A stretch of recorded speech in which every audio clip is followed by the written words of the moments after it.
Ana Catalina Emmerich. Visión de la muerte de San José.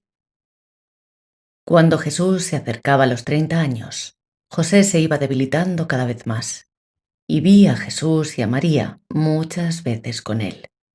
María se sentaba a menudo en el suelo, delante de su lecho, o en una tarima redonda baja, de 3 pies, de la cual se servía en algunas ocasiones como de mesa. Los vi comer pocas veces.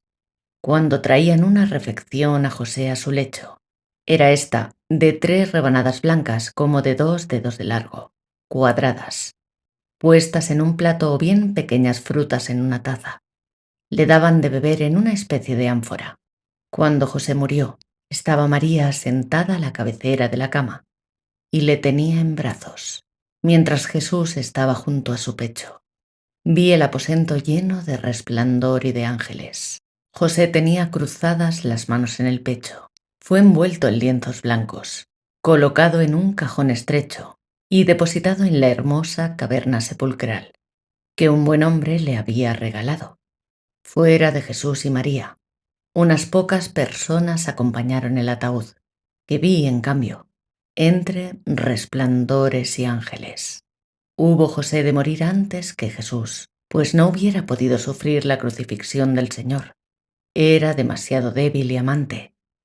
Padecimientos grandes fueron ya para él las persecuciones que entre los 20 y 30 años tuvo que soportar el Salvador por toda suerte de maquinaciones de parte de los judíos, los cuales no lo podían sufrir. Decían que el hijo del carpintero quería saberlo todo mejor y estaban llenos de envidia, porque impugnaba muchas veces la doctrina de los fariseos y tenía siempre en torno de sí a numerosos jóvenes que le seguían.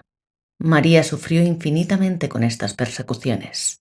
A mí siempre me parecieron mayores estas penas que los martirios efectivos. Indescriptible es el amor con que Jesús soportó en su juventud las persecuciones y los ardides de los judíos. Como iba con sus seguidores a la fiesta de Jerusalén y solía pasear con ellos, los fariseos de Nazaret lo llamaban vagabundo. Muchos de estos seguidores de Cristo no perseveraban y le abandonaban.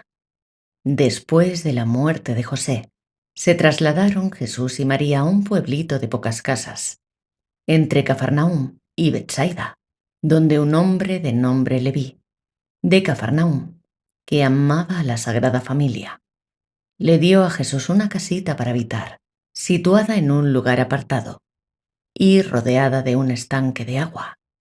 Vivían allí mismo algunos servidores de Leví para atender los quehaceres domésticos. La comida la traían de la casa de Leví.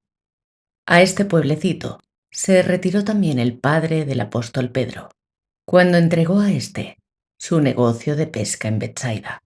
Jesús tenía entonces algunos adeptos de Nazaret, pero se apartaban con facilidad de él.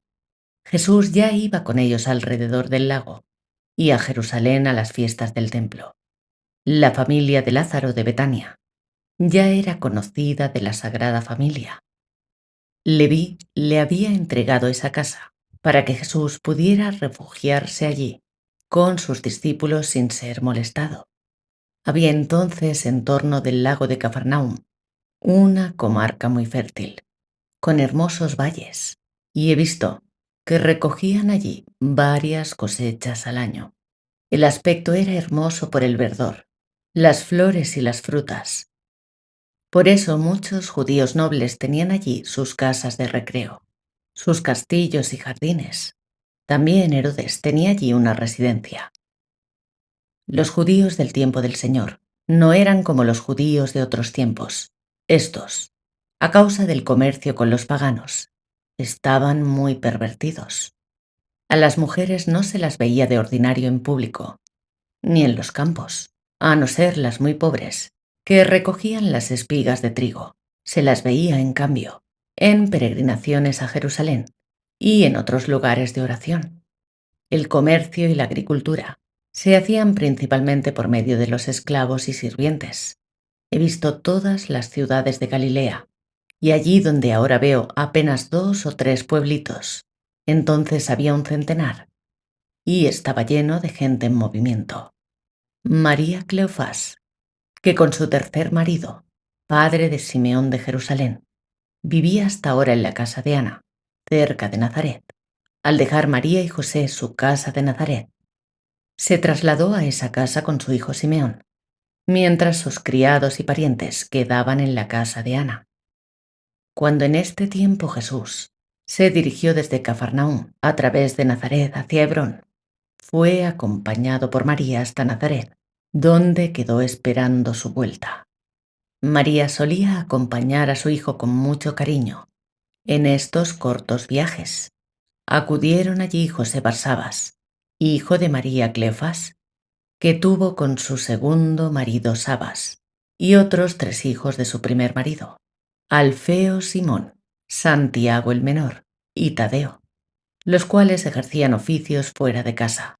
Todos iban para consolarse con la vista de María y consolarla de la muerte de José, y para ver de nuevo a Jesús, a quien no habían vuelto a ver desde su infancia.